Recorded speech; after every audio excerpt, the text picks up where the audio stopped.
There's no question that, regardless of how you feel about it, there was a universal sense of disappointment with Dark Souls 2. As soon as the announcement of a new entry in the Souls franchise was made, everyone I knew was incredibly excited for Project Beast as it was known. Of course, Project Beast would become Bloodborne, the first entry in the franchise not to bear the Souls title.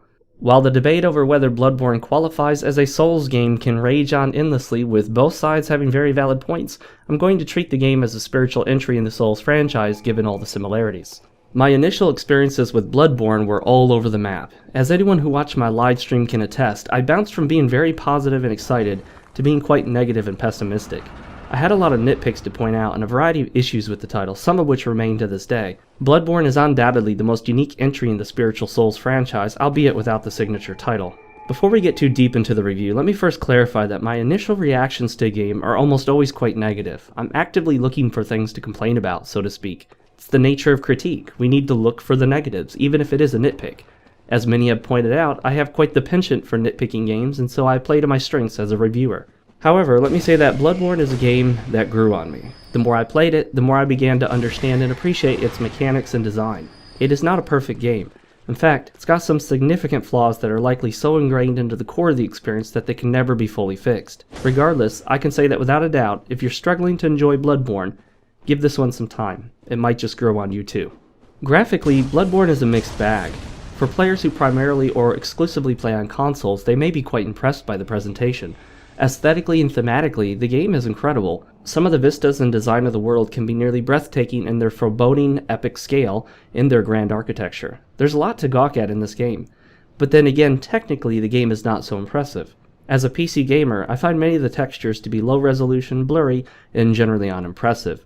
All of this would be forgivable if it weren't for the subpar frame rate. Frame rate isn't just eye candy. Frame rate directly affects your control of the game and your ability to see and discern what is happening around you. Nowhere in the Souls series did frame rate issues rear their ugly head more than the infamous Blight Town of Dark Souls. The good news is that nowhere in Bloodborne does it get that bad. The bad news is that the entire game suffers from constant frame rate drops and graphical slowdown. Some people may comment that they don't have frame rate issues, but this isn't a PC game. This is a console game, and everyone's PS4 is essentially the same. Your experience of the game's frame rate will not be significantly different from anyone else. People have varying degrees of sensitivity to frame rate, and if you're one of those blissfully ignorant people who doesn't notice it as much, then hey, good for you, and by all means, stay ignorant, because it's gotta be nice. They say the game runs at 30 frames per second, but that's not quite true. The game runs at a maximum of 30 frames per second, and almost always falls short of that goal. For an action game, 60 FPS is the minimum necessary for a smooth experience with accurate controls. In such a twitch reflex-based game like Bloodborne, a frame rate constantly less than 30 is, well, not good. You'll eventually get used to it, but just like living with chronic pain sucks, so does playing a game at lower than ideal frame rates. Given how often you need to swing the camera around to look for enemies and traps hiding around corners, the frame rate drops gave me headaches and put a strain on my eyes. Also, do not expect a patch to fix this issue. Trust me, it won't happen. The game can barely push out 30 FPS at the best of times. Do you really think From Software is going to create a magical patch that suddenly pushes the game to double that number? Another complaint is the somewhat bland color palette that plagues much of the game. I found it difficult at times to see enemies as they blended into the gray, black, and brown that so much of the game is painted with. Enemies, walls, floors, doors, rails, etc. are all shades of gray, black, and brown, and the game feels like the least colorful of the franchise. Thankfully, not all of the game is this way, but from time to time, expect to not notice an enemy or NPC because it simply blended into the rest of the art style of the game. However, it's not all bad. As mentioned earlier, the art direction of the game is laudable and credit should be given where credit is due. Frame rate issues or no, this is one amazing visual experience from start to finish.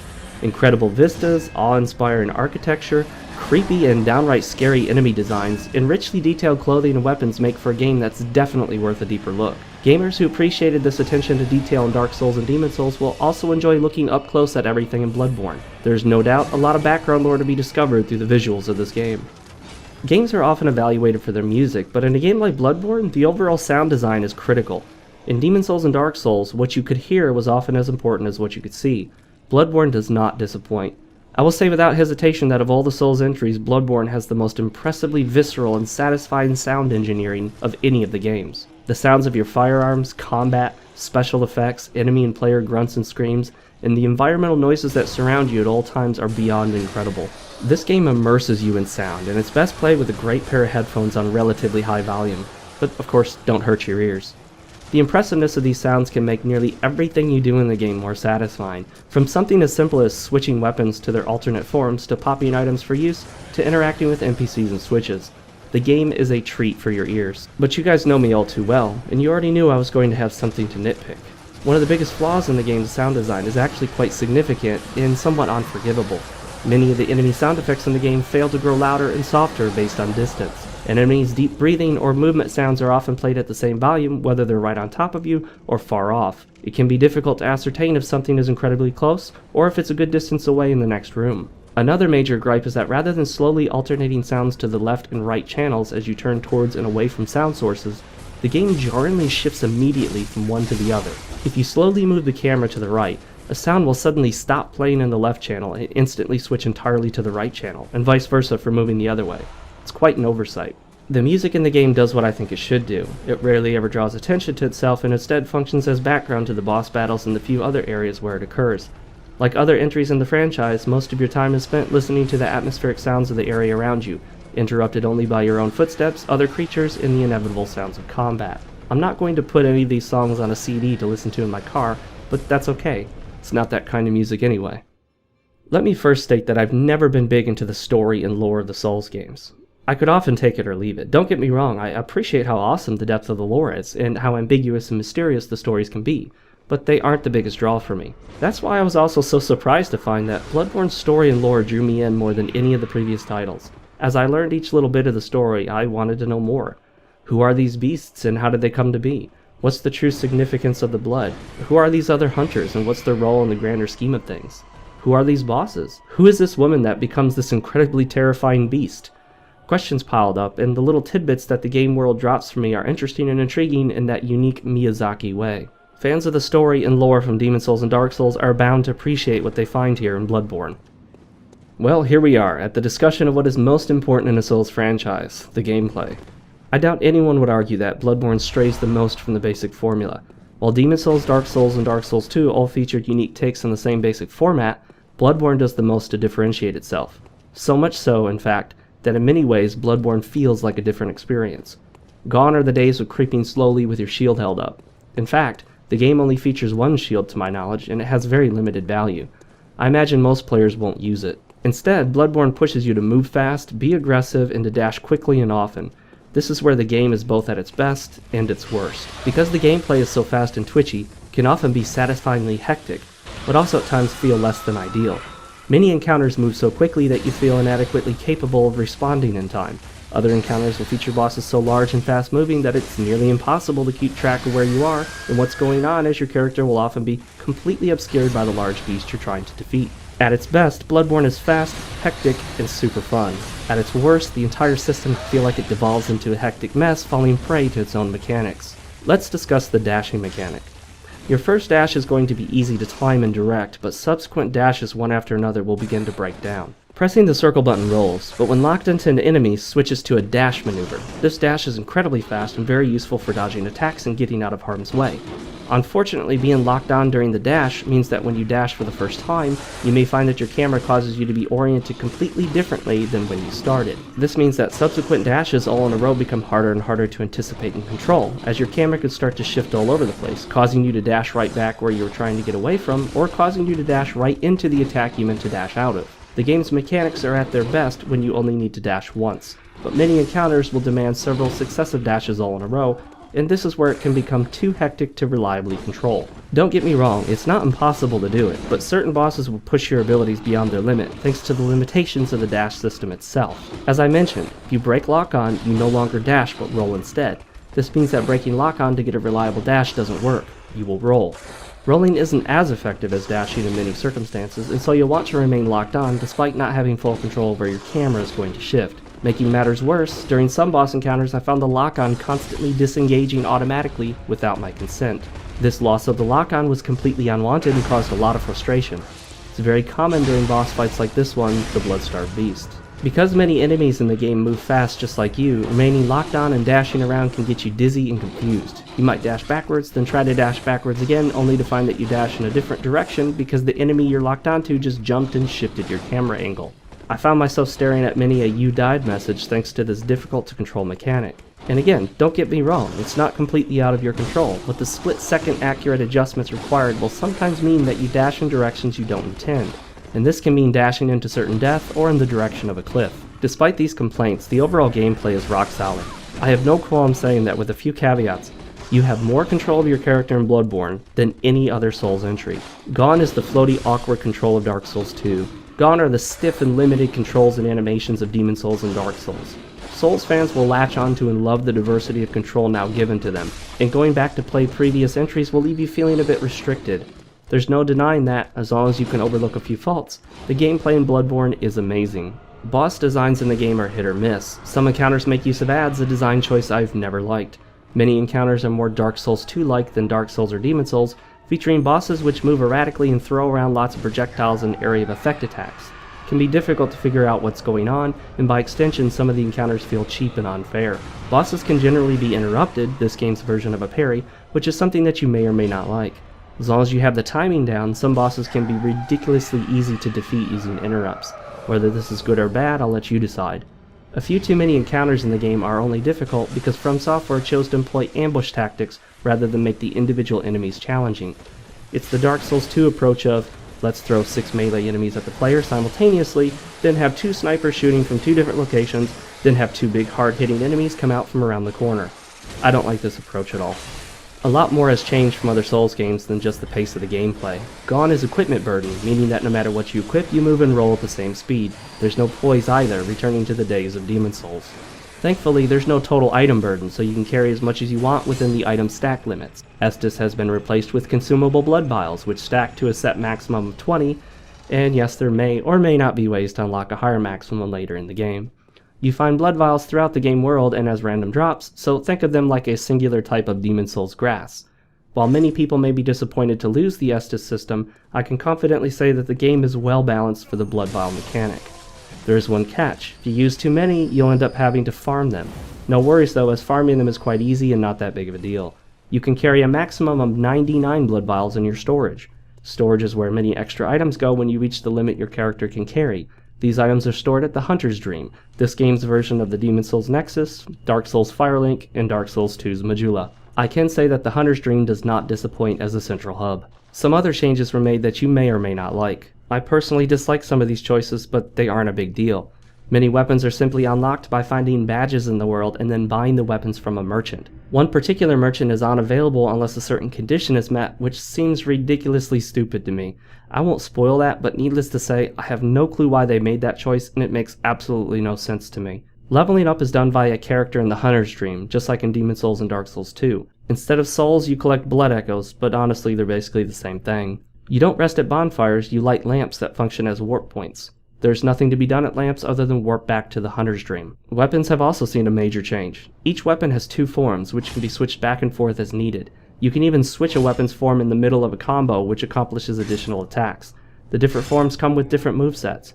Each weapon form also has a charged up attack, something which is brand new to the series. Backstabs are accomplished through charged attacks, making them function completely differently than before. Parries and ripostes have been replaced with interrupts and visceral attacks. Interrupts are performed with a well-timed shot from your left-hand wielded firearm, and they use up a consumable bullet resource. At first I thought this was a terrible idea, but the more I played the game, the more I realized that it was very much balanced for this mechanic. If you are in desperate need of extra bullets, you can sacrifice some health for 5 blood bullets. This can be repeated infinitely as long as you have the health for it, although you cannot exceed a maximum of 5 blood bullets at a time. Speaking of health, there's a health regeneration mechanic that allows you to regain lost health by attacking enemies shortly after taking damage. You have a limited time to do it, but if you take damage, you can hit an enemy to restore some or even all of the health that you lost. This mechanic further encourages the fast, aggressive playstyle that people have been talking about. There are other changes, both big and small, to the mechanics of the game from previous Souls entries. It's best that you discover these for yourself and come to your own conclusions whether you like them or not. I certainly want to hear your opinions on what changes you think are good or bad. Let's cover a common complaint I've been hearing. There's a very limited number of weapons and armor sets in the game, and most armor sets have very similar stats. Yes, the weapon selection is incredibly small. However, you have to consider that some things have changed. Each weapon, other than one that I've found so far, has 2 very different forms. This essentially means that you can take the total number of weapons and double it. Also, I think each weapon has been better balanced to be useful and effective, so you don't get as many weapons in the game that feel like useless filler or carbon copies of other weapons. Some people don't like this, but personally I actually don't mind. I think the weapon selection is very good, and I don't think it's a problem. As for the armor in the game, well, it is what it is. You should mainly view armor as clothing, because that's what it is. There's no equipment burden, and because of the aesthetic and time period of the game, you really don't have a lot of variety in the armor. You won't see much outside of different clothing options and styles, with varying different statistics for resistances to special attacks. I think you're meant to swap out different sets depending on what kind of boss you're up against, although it shouldn't be necessary to do so. My biggest complaint is how similar most of the armor sets look, with just a moderate palette swap and a few alterations here and there. Most of the sets look like variations on the basic trench coat design you see on the game's cover art. I've had a lot of positive things to say about the game, but there's one aspect of the game that people have overwhelmingly criticized, and for good reason: the multiplayer.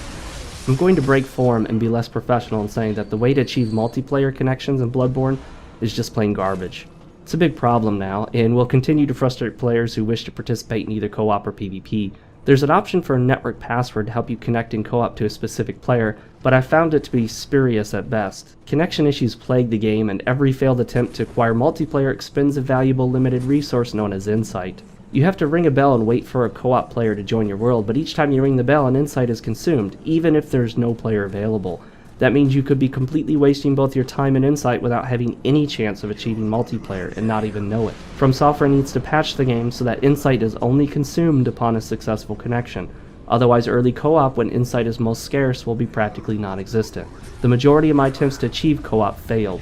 As for PvP, I had very few experiences to speak of. I'm not going to lie and pretend to know how it all works, but I can say that it's an extremely limited mechanic that will undoubtedly make Bloodborne a most frustrating experience if you care about player versus player interaction. So far, it seems that PvP is quite rare and uncommon, and there does not appear to be any method for setting up duels with specific players. If you care about PvP, as I'm sure most of you probably do, I recommend you look up information online. The more you read about it, the more disappointed you'll become. My word of caution to all of you: do not buy Bloodborne expecting a rich PvP community experience. Bloodborne will provide the least reliable PvP of any Souls game. It's almost as if From Software purposely tried to stifle the PvP experience of the game with this inane bell system. It's the worst multiplayer experience of any Souls game by far. If you come to Bloodborne for the multiplayer, you will be disappointed. As for the PvP that actually happens, well, I wish I could tell you more about it. I honestly don't have enough experience yet to comment. I will do my best to achieve more PvP in the future and release a separate video talking about the PvP issues of the game, both positive and negative. You should also expect future commentaries from me on various aspects of the game, as Bloodborne leaves much to be said for the future design and direction of the Souls franchise. That is, of course, under the assumption that Bloodborne is a spiritual Souls entry, just without the title. There's a lot more I could say about Bloodborne, but I'm sure this review has already gotten longer than it needs to be. Let me end by saying that despite my nitpicks and complaints about some of the game's faults, I'm finding Bloodborne to be a surprisingly fun and exciting experience. The controls are rock solid, the gameplay is fresh, the art direction is amazing, the sound design is stellar, and the many modifications to the core Souls format keep you on your toes. Despite some faults here and there, I can confidently say that Bloodborne is a worthy entry in the Souls franchise, and should serve well to help you to forget the disappointments of Dark Souls 2. If you're a fan of the Souls franchise, then you absolutely must play this game. Is it worth buying a PS4 just for Bloodborne? Well, that's a decision only you can make. As for me, I don't regret my decision one bit. One thing I can't deny about Bloodborne is that as soon as I finished the game, I immediately wanted to start over again. In a typical year, I won't find a single game I consider worth playing again from the start. Bloodborne is undoubtedly one I'll replay many, many times. The small issues and nitpicks I have with the game are not enough for me to label this one a dud like I did with Dark Souls 2, and instead, I wholeheartedly recommend it to every Souls fan. Just be aware that it makes some significant modifications to the series that you may or may not love. Now, if you'll excuse me, I need to get back to hunting some beasts in Yharnam. Imperfections aside, I can confidently say that I do still dream.